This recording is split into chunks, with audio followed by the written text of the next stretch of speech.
Pre for the devil कहानी की शुरुआत में एक एन नाम की बच्ची काफ़ी डरी बैठी थी क्योंकि उसकी मदर बार बार दरवाज़ा खोलने को कहती है। वो दरवाजे के ऊपर सर पटक पटक के मारने लगती है। एन इसीलिए दरवाज़ा नहीं खोलती क्योंकि उसकी मदर के ऊपर शैतान का कब्ज़ा है। इस घटना को कुछ साल बीत गए। एन आज काफ़ी बड़ी हो चुकी है। एन एक नन बन चुकी है। वहीं दूसरी ओर शहर में एक ऐसा स्कूल खोला गया जहां पर लोगों को एग्जॉर्सिज्म सिखाया जाता है क्योंकि सारी दुनिया के ऊपर ही शैतानों ने कब्ज़ा कर लिया है। जहां से लोग एजुकेशन प्राप्त करके अपने आप को शैतानी शक्तियों से बचाते हैं। लेकिन जब जहां पर एन भी एजुकेशन प्राप्त करने के लिए आई, उसको पता चला कि जहां पर सिर्फ मेल्स को ही एग्जॉर्सिज्म सिखाया जाता है, जहाँ पर एन को एक बच्ची नटालिया के लिए हायर किया जाता है। और जहाँ पर जब जे नटालिया से मिलती है तब दोनों में थोड़ा टाइम स्पेंड होने के बाद ही अच्छी दोस्ती हो जाती है। लेकिन एक रात जब जह अपने कमरे में थी तब इसको एक आहट सुनाई देती है। जब वो आहट को फॉलो करती हुई बाहर आती है तब वहाँ पर कोई भी नहीं होता। लेकिन अगले ही पल नटालिया उसके सामने आ जाती है। एन काफ़ी हैरान हुई क्योंकि जहाँ पर जितने भी मरीज़ हैं उनको कमरे में लॉक लगा के रखा जाता है, लेकिन नटालिया कैसे बाहर आ सकती है। इसके बाद वो दोबारा से नटालिया को रूम में छोड़ देती है। लेकिन जब वो नीचे आ रही थी तब उसको दोबारा से वही आहट सुनाई दी।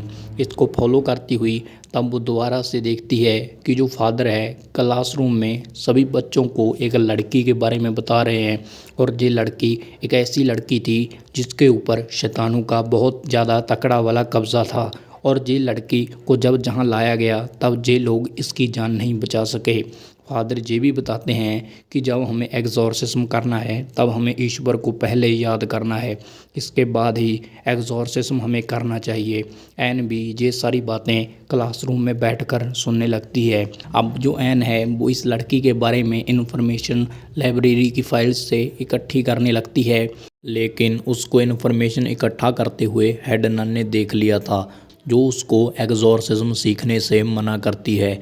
लेकिन जहाँ पर फादर भी आ जाते हैं जो कहते हैं कि अगर एन एक्सोर्सिज्म सीखना चाहती है तो हम उसे ज़रूर सिखाएंगे। अगले सीन में जब एन एक पेशेंट की देखभाल कर रही थी तब अचानक वह कुछ गुनगुनाना शुरू हो गया और दूसरे ही पल उसने एन के ऊपर जानलेवा हमला कर दिया। इससे पहले कि वो एन को मारता अचानक वह बेहोश हो जाता है। और अगले सीन में हम देखते हैं कि जो एन है अब एग्जॉर्सिज्म की क्लास को अटेंड कर रही है। जो फादर हैं सारे स्टूडेंट्स को अब नीचे नटालिया के रूम में लेकर जाते हैं, जहां पर जो नटालिया की हालत है काफ़ी ख़राब हो चुकी है। शैतान उसके ऊपर पूरी तरह से काबू पा चुका है। जहां पर दो लोगों को अंदर भेजा जाता है। हम देखते हैं कि उसके मुंह और आँखों का जो कलर है चेंज हो चुका है और वो अपने पैरों से दीवार के ऊपर चलना शुरू कर देती है। और जहाँ पर वो अचानक एन के सामने आ गई और वो उसको कहने लगी कि मैं तुम्हारे अंदर आना चाहता हूँ। इसके बाद नटालिया की हालत ख़राब होती हुई देख फादर भी अंदर चले जाते हैं, लेकिन वो फादर के ऊपर भी हमला करके गिरा देती है। अब जहाँ पर जो एन थी वो भी अंदर चली गई, जहाँ पर एन कहती है कि तुम्हें उस शैतान से लड़ना होगा, तुम नटालिया हो। और ऐसा करते ही नटालिया नॉर्मल हो गई। लेकिन इसी के बीच दोबारा से उसके जो बाल थे उसके मुंह में ही जाने लगे। पहले जो दो लोग अंदर आए थे उसके बालों को मुंह से पकड़कर खींचना शुरू करते हैं और इसी के बीच फादर भी अपना मंत्र उच्चारण करने लगे और इससे नटालिया को दोबारा से नॉर्मल किया गया। उसी रात अब एन दोबारा से नटालिया को मिलने के लिए जाती है, जहाँ पर नटालिया बताती है कि उसने बहुत डरावना सपना देखा और उसके सपने में एन भी थी। अगले सीन में एन की क्लास का एक स्टूडेंट उससे मिलने के लिए आता है, जो उसको कहता है कि मेरी बहन के ऊपर एग्जॉर्सिज्म करना होगा क्योंकि मेरी बहन शैतान के बस में है।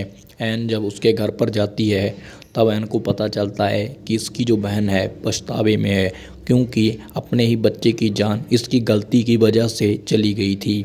इसके बाद एन उसको विश्वास दिलाती है कि तुम्हारे साथ जो भी हुआ वो कोई गुनाह नहीं है और तुमने अपने बच्चे की जान नहीं ली।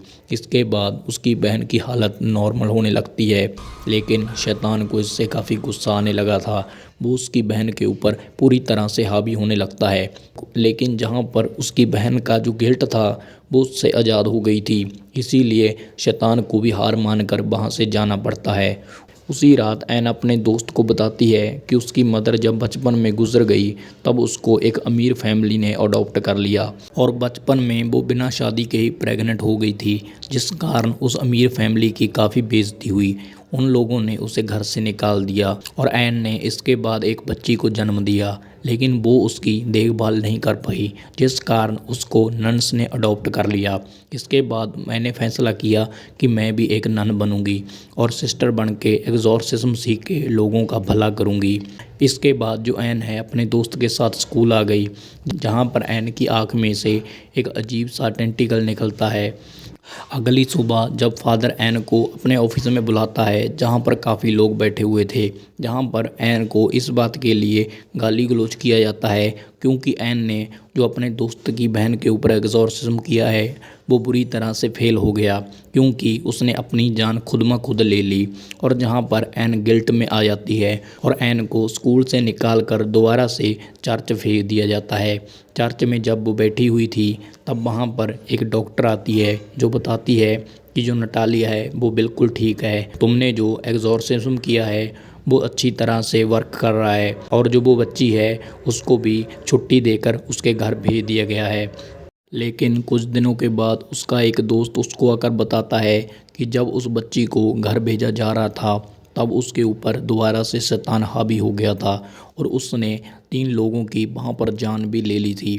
जहाँ पर ऐन को भी इससे काफ़ी बुरा लगता है। कहीं ना कहीं ऐन उस बच्ची से जुड़ी हुई थी, जहाँ पर उसका दोस्त उसको बच्ची का लॉकेट भी देता है। ऐन को लॉकेट देखकर पता चलता है कि ये लॉकेट तो उसने अपनी बच्ची को बचपन में दिया था। इसके बाद ऐन वहाँ पर पहुँच जाती है जहाँ पर उस बच्ची को रखा हुआ था, जहाँ पर बहुत तकड़ा एग्जॉर्सिज्म उस बच्ची के ऊपर किया जा रहा था। लेकिन जो शैतान था वो उस बच्ची के ऊपर पूरी तरह से हावी हो गया था, जिस कारण वो सारे लोगों को ही एक झटके में मार डालता है। इसके बाद ऐन जहाँ पर उस शैतान को कहती है कि मेरे अंदर आ जाओ। जब वो शैतान उसके अंदर आ जाता है तब नेटली को लेकर एक बंदा वहाँ से भागना शुरू कर देता है, लेकिन ऐन के ऊपर शैतान बुरी तरह से हावी हो जाता है और वो उस बंदे को जेल में बंद कर देता है और नेटली को पकड़ लेता है। अब जहाँ पर वो एक हॉली वाटर पानी में बच्ची को डुबाकर मारने ही वाला था, लेकिन तभी वहाँ पर ऐन की मॉम की आत्मा आ जाती है।